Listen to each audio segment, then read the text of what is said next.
전능하시고 자비로우신 하나님 아버지, 오늘 거룩한 주일을 맞아 하나님 전에 나와서 저희 마음 모아 예배 올립니다.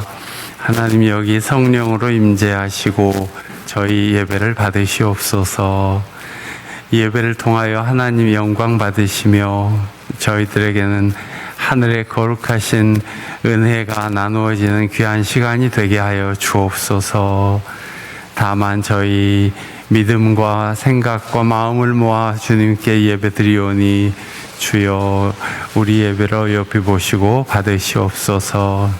우리 주 예수 그리스도 이름으로 기도하옵나이다. 아멘.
주님의 평화가 여러분과 함께.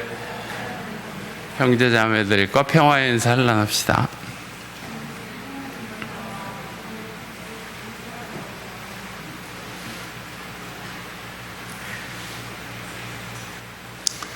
오늘도 변함없이 아침을 열어주시고 변함없이 저희들에게 삶의 힘을 허락하여 주시는 하나님께 감사하며 창조절 5째 주일 예배를 하나님께 올립시다. 찬송가 69장 1절과 6절 부르겠습니다.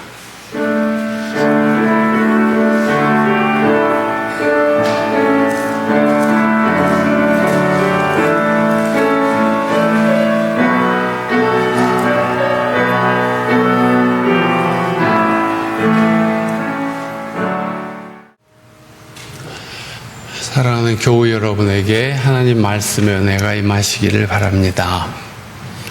예수님께서 하늘나라는 이와 같다 하시면서 이야기를 하나 해주셨는데, 어떤 주인이 자기 종들에게 맡겨두었던 돈을 나중에 결산하는 이야기였습니다. 하늘나라는 이런 사정과 같다. 어떤 사람이 여행을 떠나면서 자기 종들을 불러 자기 재산을 그들에게 맡겼다. 그는 각 사람의 능력을 따라서 한 사람에게는 5달란트를 주고 한 사람에게는 2달란트, 또 다른 사람에게는 1달란트를 주었다 그랬습니다. 그 주인은 종들의 능력을 모르지 않았던 것 같습니다.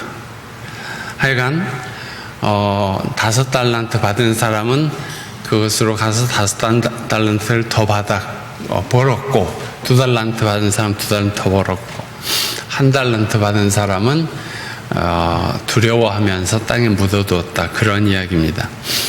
달란트는 상당히 큰 돈이며 또 화폐 단위입니다. 1달란트는 당시 노동자의 15년 품삯이었다고 누가 계산을 했습니다. 그럼 5달란트면은 몇 년 품삯이 되겠습니까? 거의 평생의 품삯이 될 것이고, 2달란트도 반평생의 품삯이 될 만한 그런 큰 돈이었습니다. 그 주인이 대단한 그 부자였던 모양입니다. 이 이야기를 왜 해주셨나? 이 이야기의 의미가 뭔가 생각해 보면, 하늘나라에서는 주인이 맡겨둔 돈을 종들과 결산하는 것 같은 일이 일어난다는 그런 말씀 아니겠습니까?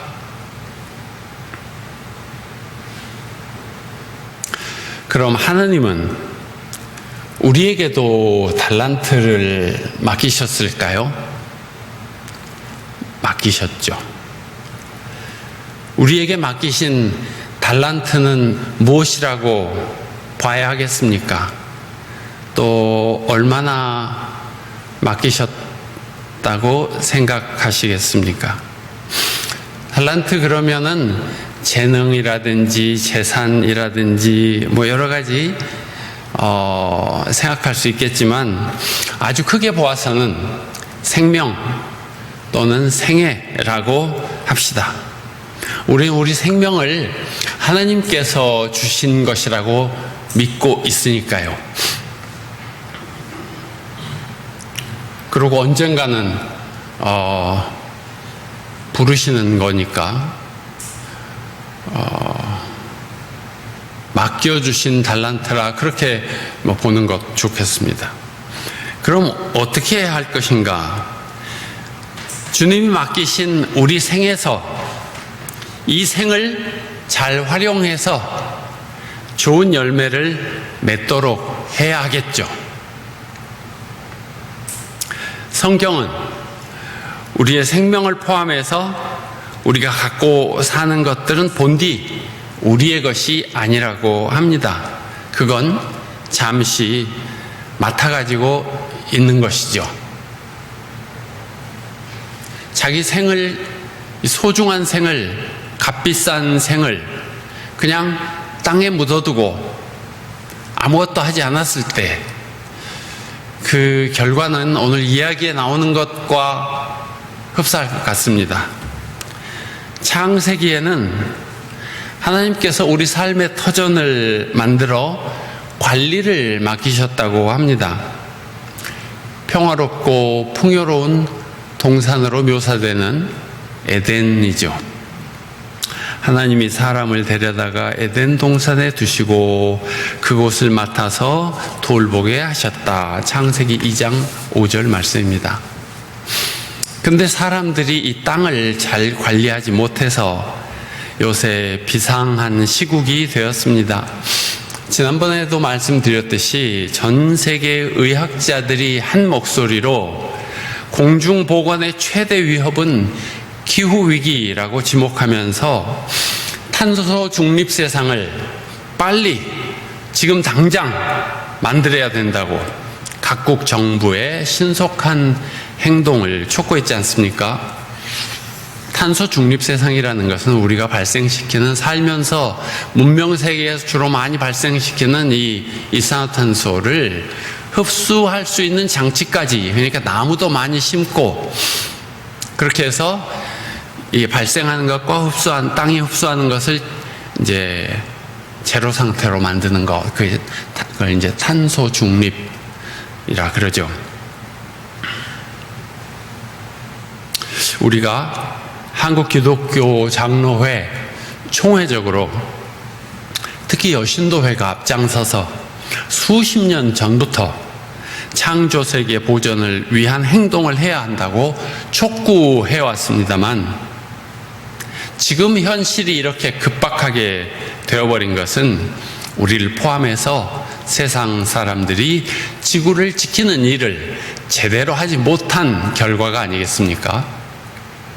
이미 극한의 폭염과 화재, 집중호우, 그리고 가뭄 등 재앙이 시작되었습니다. 날이 갈수록 태풍은 더 무서워질 것이라고 예측합니다. 앞으로 불과 30년 후인 2050년까지 탄소 중립 세상을 인간이 만들지 못하면 인류는 2100년은 보지도 못할 것이라고 합니다. 인류는 지금 젊은이들이 말하는 것처럼 멸종 위기종입니다. 하나님께서 맡겨주신 일을 제대로 하지 못하여 인류는 엄청난 재앙을 당하게 되었습니다. 이 쓸모없는 종을 바깥 어두운 데로 내쫓아라. 거기서 슬피 울며 이를 가는 일이 있을 것이다.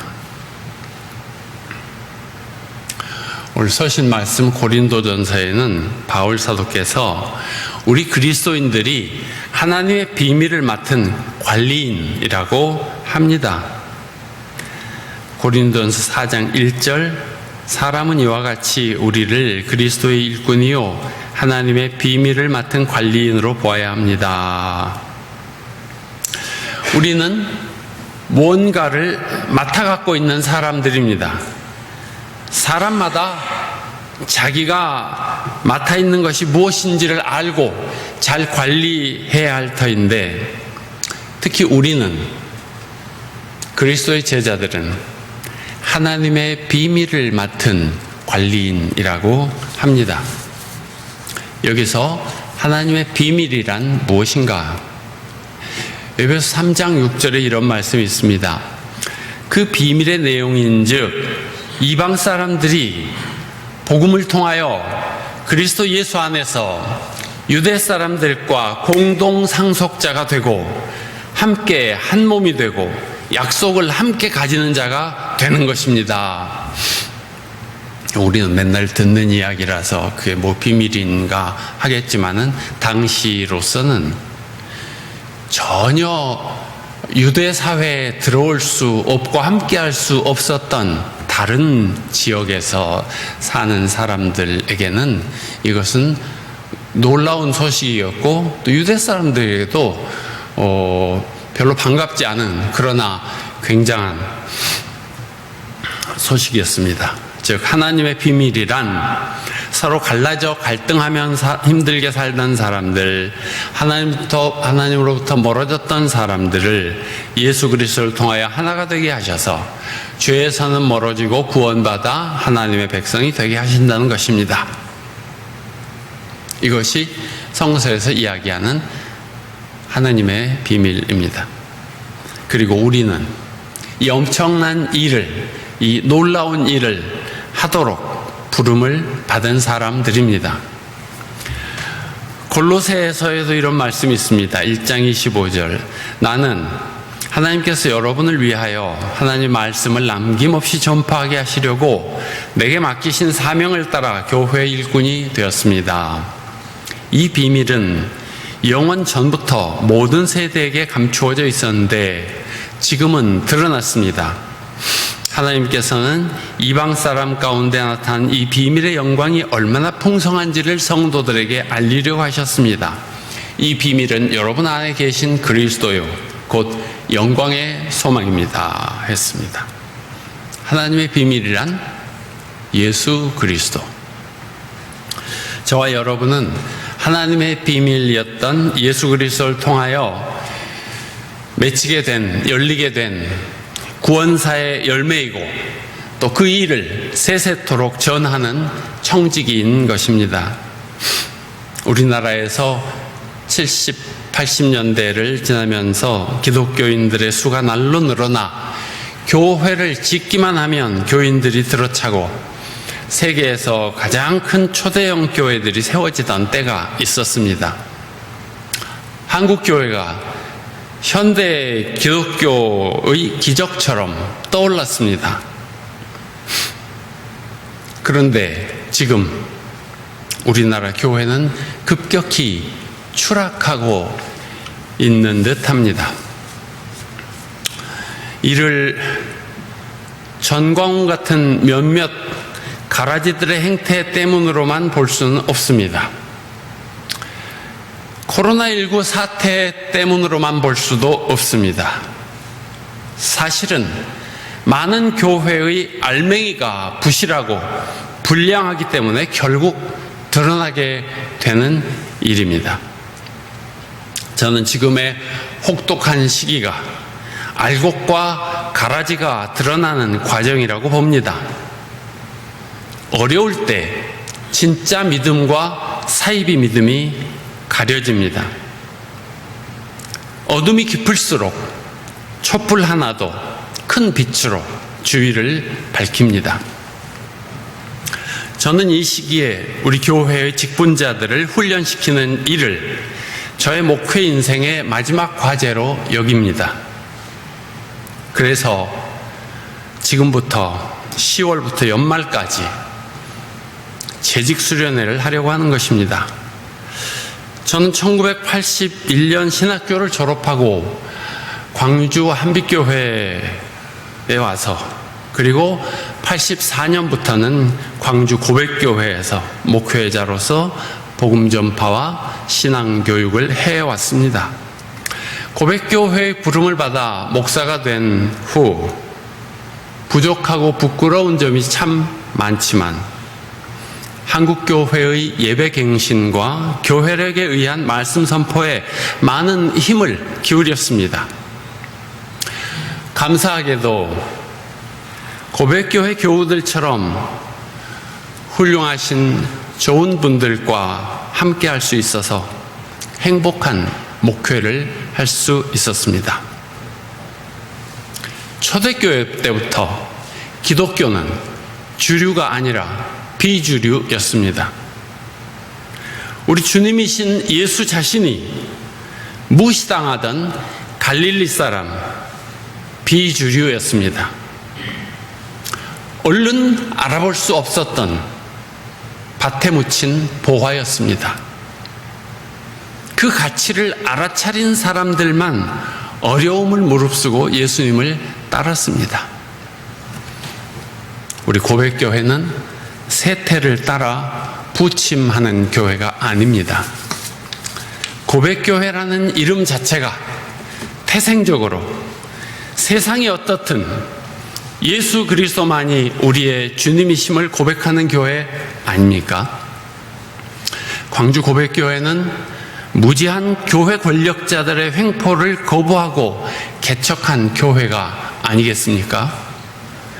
우리는 어떤 어둠 속에서도, 아니 어두울수록 더욱 빛을 내는 교회입니다. 우리는 시방, 이 코로나와 기후재앙이라는 어둠 속에서도 빛을 밝히라는 하늘의 뜻을 들어야 합니다. 여러분은 하나님의 비밀을 맡은 관리인, 청지기들입니다. 하나님의 뜻은 세상을 죄로부터 구원하는 것이며 하나님은 당신의 사람들을 통하여 그 일을 이루어 가십니다. 우리가 맡은 이 일의 성격은 매우 중요한 것입니다. 세상이 그것을 모르겠지만 우리는 우리 사역을 중하게 여기고 주님과 함께 실행해야 합니다. 참된 정예는 생각으로만 되는 것이 아닙니다. 신앙의 알곡으로 살아가려면 진리를 알고 유혹을 분별하고 시련을 넘어가는 영적 훈련을 거쳐야 합니다. 그리스도인들은 예수 그리스도께서 나의 주님이심을 알아차릴 때 느끼는 무한한 평화와 감사와 감격으로 신앙을 갖고 평생을 신앙인으로 살아가는데, 세월이 흘러서 그 첫사랑과 같은 감동을 잃어버리고 무감각해지거나 섬김을 받으려고 다투기나 하는 얼척없는 모습이 되기도 합니다.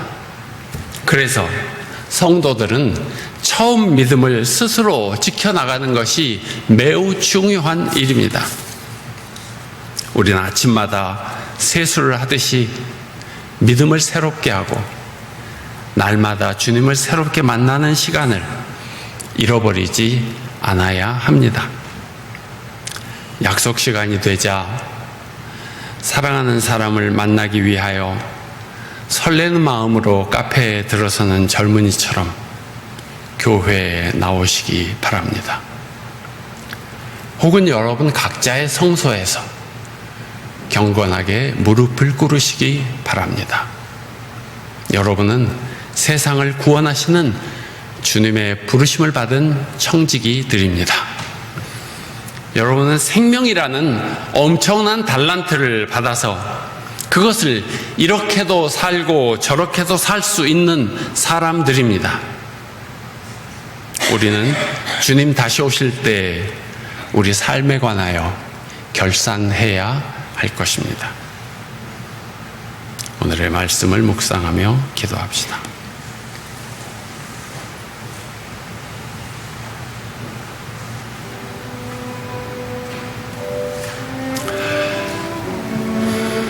하나님이 사람을 데려다가 에덴 동산에 두시고 그곳을 맡아서 돌보게 하셨다.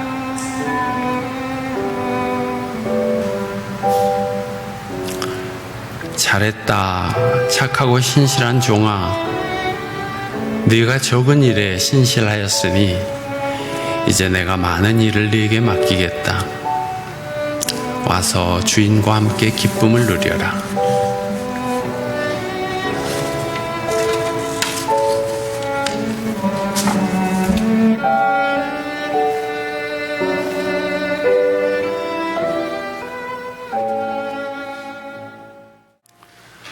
사랑하는 교우 여러분, 이제 다시 우리 삶의 자리로 흩어져 나아갈 때 한시도 우리가 하나님의 비밀을 맡은 청지기임을 잊지 말고 삽시다. 그냥 먹고 그냥 마시고 사는 것이 아니라 우리는 하나님으로부터 거룩한 직분을 달란트로 받았습니다. 이제 이 세상에 오셔서 온갖 고초를 겪으면서도 하늘의 비밀을 가르쳐 주시고 살아가신 우리 주 예수 그리스도의 은혜와 하나님 아버지의 그 크신 사랑과 성령님의 동행하심이 오늘 하나님 앞에 예배 올리고 다시금 각자 삶의 자리로 나아가는 주의 백성들 위해 늘 함께 계시기를 축원합니다. 아멘.